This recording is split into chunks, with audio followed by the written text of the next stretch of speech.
better game one. Now, in this case, we're going to see one of those slightly more, as you put it, inbred choices. Main deck Marrow Shards in the hands of Andre Selivri. And he's playing very similar, again, to Charles Gindy, the list that he played. The difference is he's playing 4 Sword of War and Peace. And he's got main deck Marrow Shards. And I believe that Oblivion Ring was not in Charles Gindy's list. So how did he find all the room for this? Well, he cut some cards. He cut Gut Shot, and he reduced his mana leaks to 3. And I think he reduced his Gitaxian probes by 1 count. No, I think that's the same count as Charles had. His opponent, Daniel Choi, with mono red.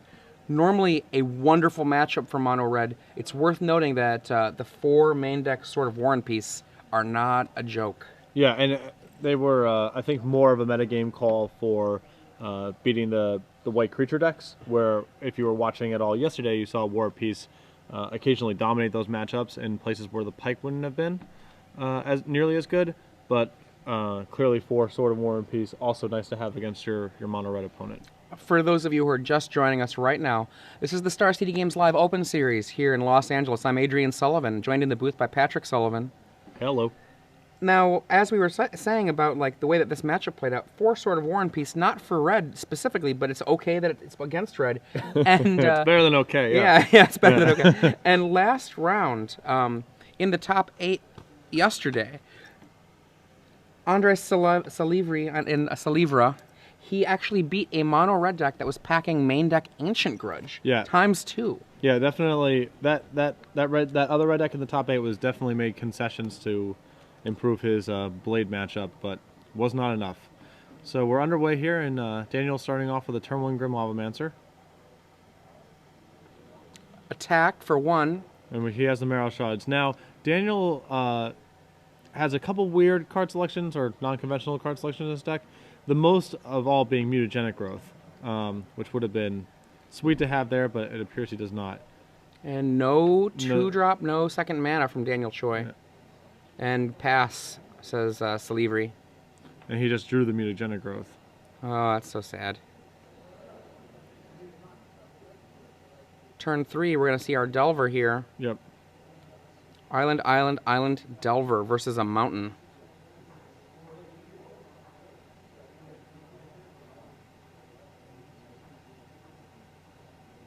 This could be a lot worse for Daniel. As long as Andres is not actually presenting any of those untargetable creatures, then he's got a little bit of time to draw a second land and start to get some momentum here. Galv Blast kills the Delver.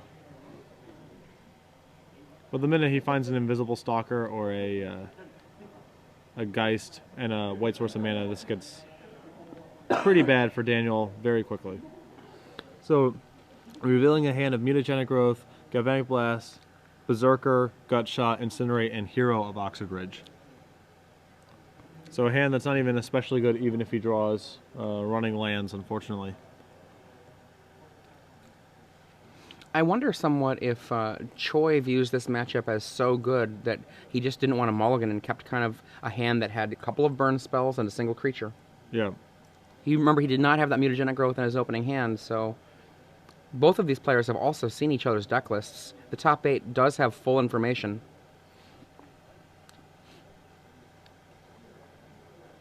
Another probe. Doesn't bother looking. He remembers. Just cycling the probe. He's got a mana leak or 2 in his hand. At least 1. Here we see a Grim Lavamancer. Yeah, it's going to get hit by the leak. Not a fun position to be in if you're red. Fortunately, Andres still isn't really doing anything, so there's time. 5th mana. Uh-oh. Sword. So, now everything he does is a big deal. Yes. Now it's just a... Can he find a guy? Or a Moorland Haunt. Yes. Or a Midnight Haunting. Like. Yep, he has a lot of draws where this gets bad fast. So now does he fire off his Gut Shot and try to resolve his Berserker? I think you're forced to. Yeah, the issue is he has so many lines of play, you know, Andres... There's the 2. He kind of has to go for it, but there's Vapor Snag or Mana Leak makes this play really bad, but... Or even a creature, then equip, you know, right. So... No creature. I think his hand is 3 lands. Oh no, it's an Oblivion Ring and 2 lands. Vapor Snag. Yep. So we're still. Shrine with a vengeance. Get it down. Resolve. I'm assuming that's gonna get hit with an Oblivion Ring. No, he's gonna let it stick for now. 1. I mean, yeah, there's no big rush. So there's a Crag. Finds his 3rd land. Okay. This ponder is a big deal. Yep. There's a Moorland Haunt. So this is. Yep, he's just gonna shuffle up. There is 3 lands, one of which was Moorland Haunt, but You need to have with fuel only for one, a haunt. with only one creature in the graveyard, that's not nearly compelling enough to keep. So he's gonna shuffle up and get a new draw. You walk through a graveyard, if there's no tombstones, you're not going to see any ghosts. Yep. It's just true. It's just kind of the way it works. I was surprised he didn't actually just fire off his Oblivion Ring right away, because if he continues to flood out, like, now he's in the spot where if Daniel wants to, he can start firing off the spells at the end of the turn, and Another sword. yeah. Say drop that Seachrome Coast. Get it out of there. Get it just Yeah, out I of the think he's table. just debating between playing the sword and Oblivion Ringing the. Lay the coast. No need to bluff that. You Yeah. might actually want to use that mana at some point. Yeah, that was surprising. Incinerate end of turn. Yeah, this is gonna start to be trouble for Andres. 14 to 18. Also end of the turn. I think we're going to see a mana spent gut shot. It's a very dangerous path for Daniel Choi, but He doesn't have a lot of time, and there we go. I like holding back just something in case, you know. Okay, hero you need a hero. up to 4, in for 4. Selivra is going to just vapor snag it. Yeah, he needs to vapor snag because now this is also his spot where he can Oblivion Ring the shrine, and he won't get hit for 4 or 5 points. Looks like land snag. Yeah, he has nothing but lands in his hand. I was surprised he didn't play that coast. Just to show a fake mana leak up. Or Seachrome Coast, just to develop the mana later. Right. Is that another O-ring? Yeah, he just drew another O-ring, so his hand is 2 lands. Sorry, 2 O-rings and some lands. But just when you have the equipment out, it's like your mana is. It's going to be tied up. Yeah, you might need, you know. Seachrome, like I said last turn, like that Seachrome Coast, exactly. Right. You might end up needing it. I You think might rip a Ponder, and that's a mana that, you know. Now we've actually got to be careful too that we don't give away too many plays from across the room. There's no one in the middle of us. Oh, really? Between us and the people all the way across the room. But yeah, I'm totally in agreement with you. I think one of the things he might be thinking about is if he has a full hand, he can gain more life.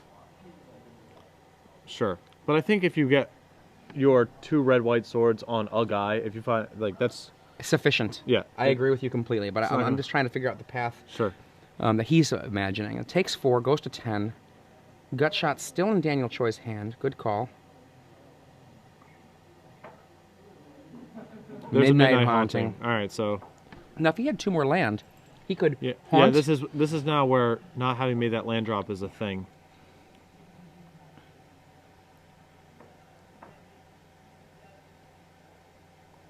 Yep. That resolves. If he had made his land drops, then we would be. He'd be able to double equip. He would move. Yeah, he would move to 1, assuming that draws out a gut shot. Well, I guess he has Galvanic Blast and gut shot in hand, but it would still force the action. Oh, is that a... Yeah, he's gonna gut shot the token. So. And now, Andres Selivra is actually in trouble. Yes. Well, he could be in trouble. It all depends. Also, was that? I see a Mutagenic Growth, a Galvanic Blast, and I can't tell the last card. Right. It was whatever his draw step was.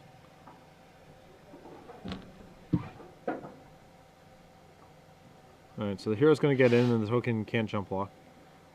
And before damage, looks like he's going to cast the Mutagenic Growth.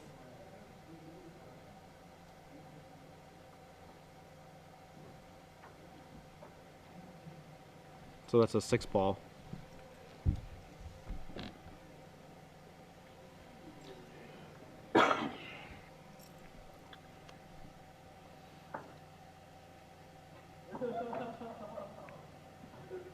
So yeah, he's going to go ahead and he rips a Vapor Snag. So between the Vapor Snag and the Oblivion Ring, his head's above water for another turn. I wonder if he will learn the lesson of the constrained mana. There we go. Goodbye, hero. Says go. 4 life, not very much. Phoenix, that was a really good draw there. That is a, yep, that's good enough for the concession.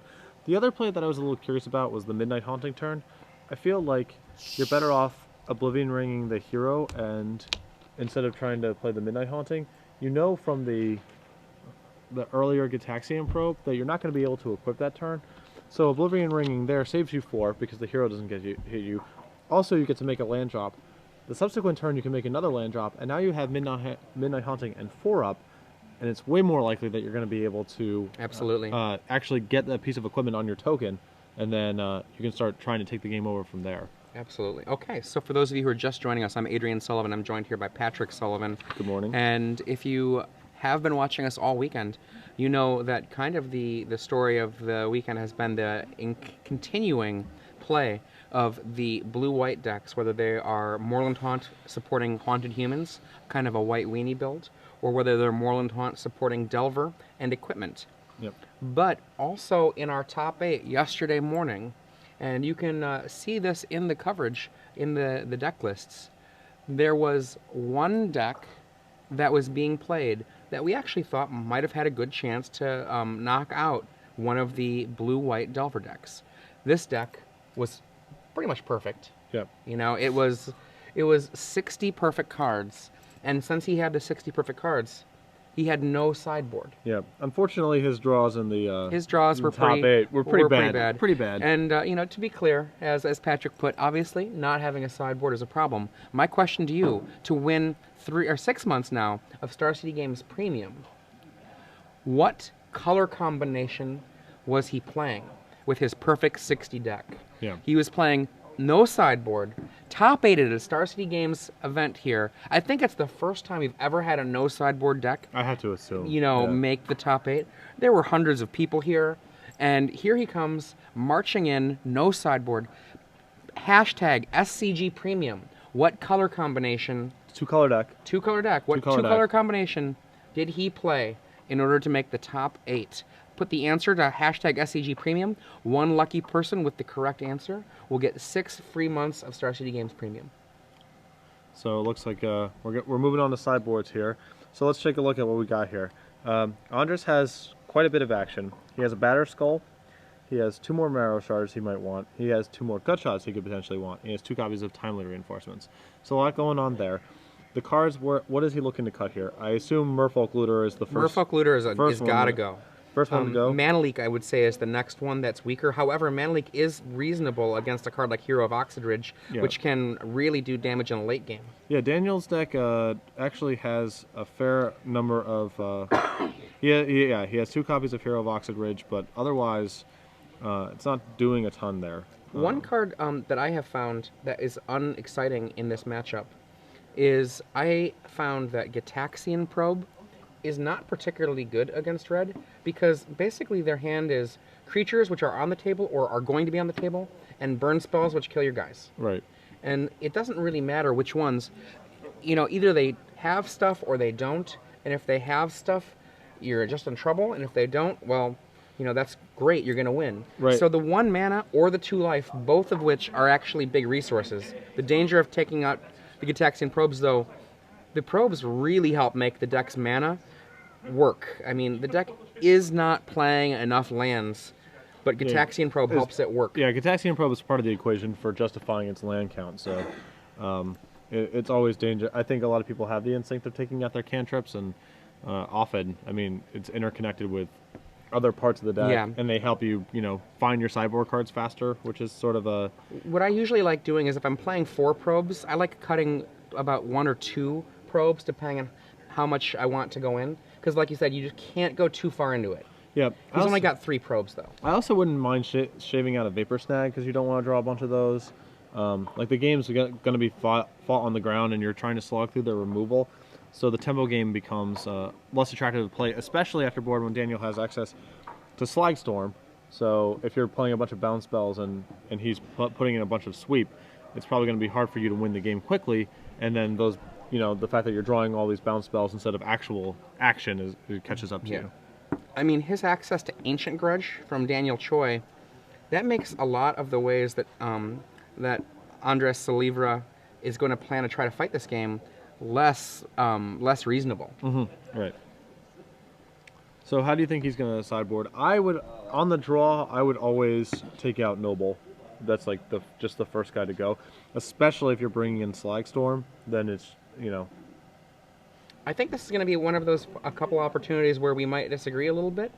Even though you're playing with Slagstorm and playing against Marrow Shards, just when I've played against Delver, Noble was one of the cards that was just defining in the matchup. Sure. Even when you were had a slow draw, just because almost every creature they have is a human. Only Geist of Saint Traft is not a human, and so you're in a unique position where the Noble does actually connect. I actually don't like the mutagenic growths very much, even if they help against Marrow Shards, because I think that's the only card they help against. Well, they also kind of play well with your own Slag Storms, so... Oh, that's true. That's true. I mean, actually not really. It's only really saving Phoenix, because everything either... I guess Berserker too. Okay, so there's a couple things. It's honestly a hard sideboard for him. Yeah, I would be... I mean, cutting... knowing that he has all those Marrow Shards, I would be surprised if he sided up to 4, but actually, he probably has at least 2. Actually, I would cut Berserker. The reason that you can't expect combinations to happen, like we saw what happened when he went and got shot into Berserker. Between Vapor Snag and other things, Berserkers, if they even get to 3, get reset, and a lot of times they just end up being a 2-mana 1/1, because in order for you to make it work, you have to cast the burn spell because you don't have a creature that's attacking, or you already have a creature that's attacking, like a Noble, and they're just falling down underneath and it doesn't matter. Yeah. Berserker is a reasonable cut as well. Andres Selivra does not seem to like his hand. They're both going back. I thought he was just drawing a lot of cards. Probing into Ponder or whatever on turn 1? Yeah. It is worth noting that Midnight Haunting is another, and Moorland Haunt do provide spirits to be able to stop the Noble, but usually by that point, the Noble is often a 2/2, if not a 3/3. Yeah.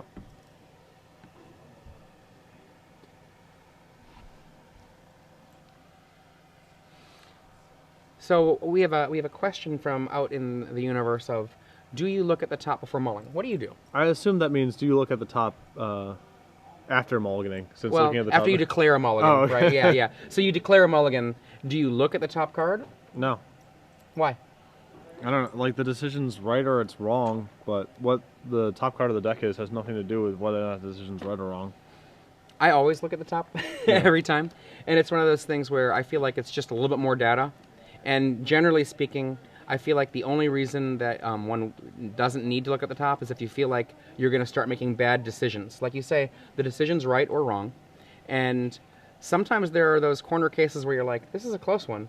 And knowing whether something breaks after hundreds and hundreds of games of playing a deck, for example, knowing whether something breaks at 46 or 47%, I'm just making up those numbers for the sake of argument, can be reasonable if you are doing some close math.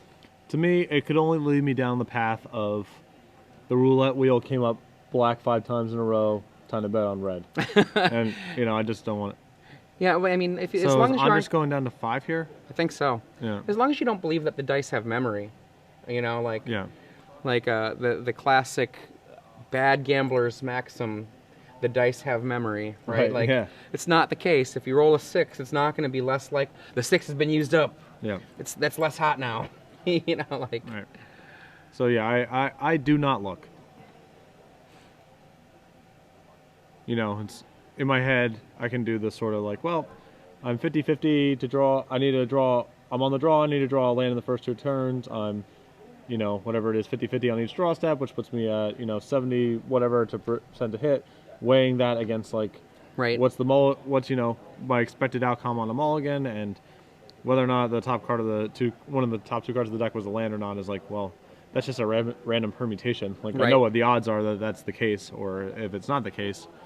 And I think there's the other element too of like, if you're somebody that tilts, you probably shouldn't look, period. Because if you're, just from the psychological element of the game, if you're the kind of person that you look and you're like, oh, God, and now my day is ruined, well, you probably shouldn't have. You know, you're just setting yourself up to be in a position where you're out of your own mental game. How's our 5? Yeah, looks good. So, Andres looks settled in with his 5, and he has a turn 1 Seachrome Coast and a Delver. And Daniel Choi wastes no time. Doesn't even want to look at the No more information. Yeah.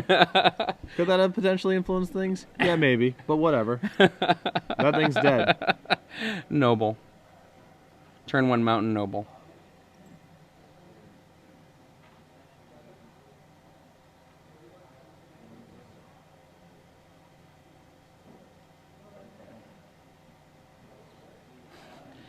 Andres waits and then makes the decision. No second land, unfortunately. Only 3 cards left in hand. Remember that he did double mull. I believe his hand is a Gut Shot, a Midnight Haunting, and a mystery. I think that you are correct. Second land, Moorland Haunt. Yep. I think that's a Oblivion Ring and a... Is that a Revoke Existence? Revoke Existence seems... That seems like a weird choice, but it looks like a Revoke Existence to me. Difficult to justify. I guess for Shrine, but... Shrine and Sword of War and Peace? Yeah, even if the sword's still in his deck. Alright, so Oblivion Ring for the Phoenix.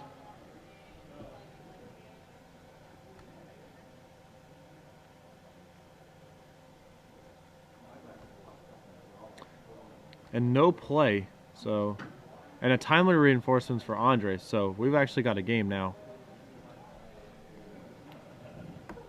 No play from Daniel, signifying obviously that his hand is all lands and spells. So Andres is going to have a little bit of time to draw out here.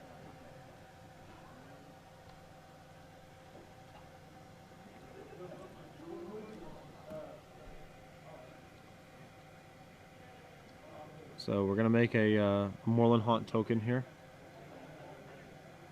Another land. Yep. In for 1. So Andres is in very good shape now, I think. Says go.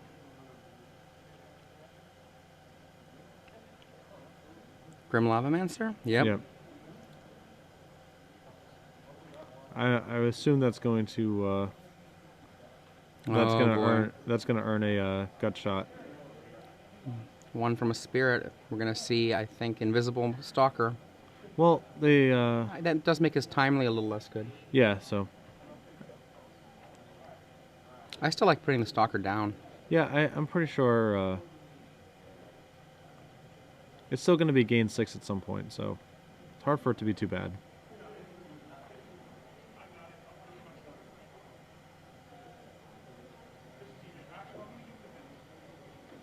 Lays the Stalker. This is a card that a lot of people that when they tested against told me that they didn't realize how much it changed certain matchups. Yep. There's a lot of decks that just can't touch that thing. Daniel says go.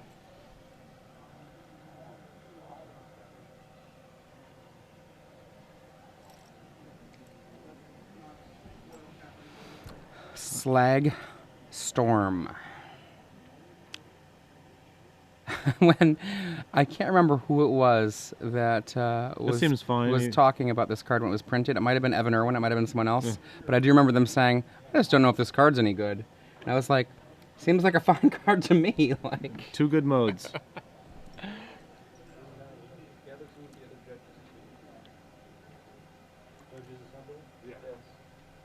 We see a Gut Shot on the Spirit. The Spirit of the Invisible Stalker. I'm not a huge fan of that play, and the reason why is when I'm playing against decks that have timely reinforcements after board, I'm really apprehensive about ever killing a marginal creature when they're ahead on creatures. Because now, any creature that Daniel draws means that Andres' timely reinforcements is completely kicked up. Whereas if he just takes the hit from the Spirit it means, let's say he draws Chandra's Phoenix or something like Right. that. Now he's still not facing down the 3/1/1s. So I would have been happy to take a couple hits there before gut shotting. And that's before factoring in something like, well, you have Shrine to draw, so you don't really want to fire off your red spells at, less than the optimal time. But remember, folks, mono red is easy. Yeah. Playing against Silent Reinforcements, if you can let them keep a marginal creature, and you have an empty board, just do it. Because that means your Phoenix or your hero or whatever, they're not going to get the full value if they fire it off. 3 mana from Daniel Choi. 2 mana, 3 mana, 2 mana, 3 mana, 2 mana.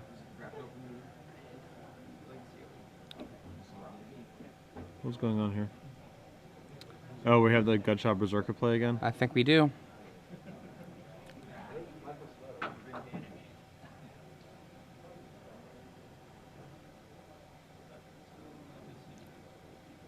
Berserker? I'm confused by the form. It looks like Gutshot Berserker, and it looks like 4 mana is tapped. I'm sure there is a reason. Yeah. And see, now this is exactly the scenario I was talking about. Now the Timely Reinforcements is just the full-ons.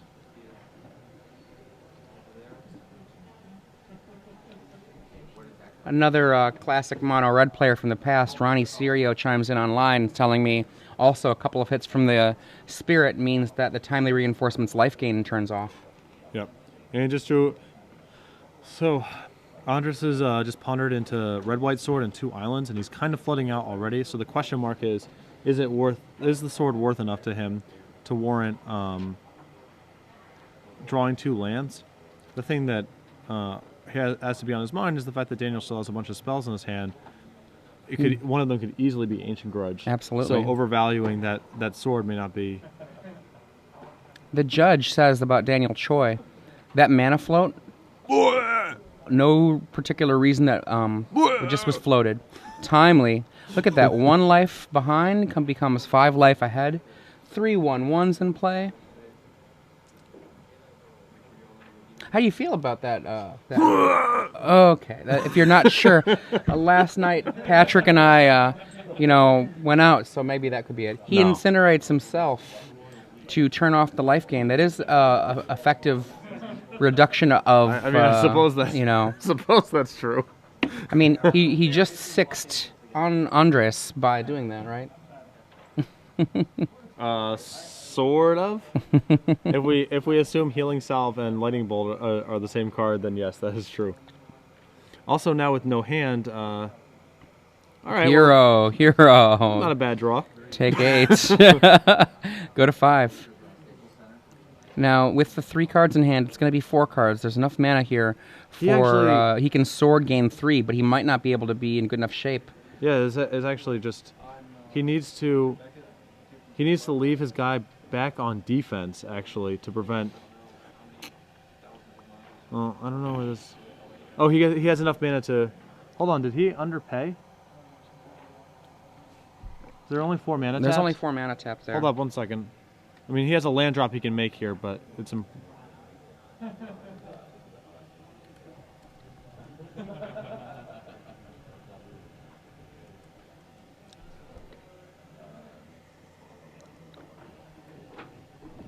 Hold up.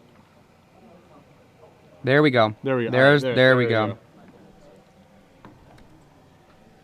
And now he just has to, after combat, drop a card. Right. So basically, we're looking at we need a Grudge here.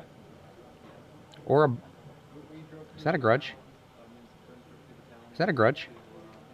Holy! Oh! All right, there. Well, there it is. Those were some mighty fine draw steps right there from Daniel.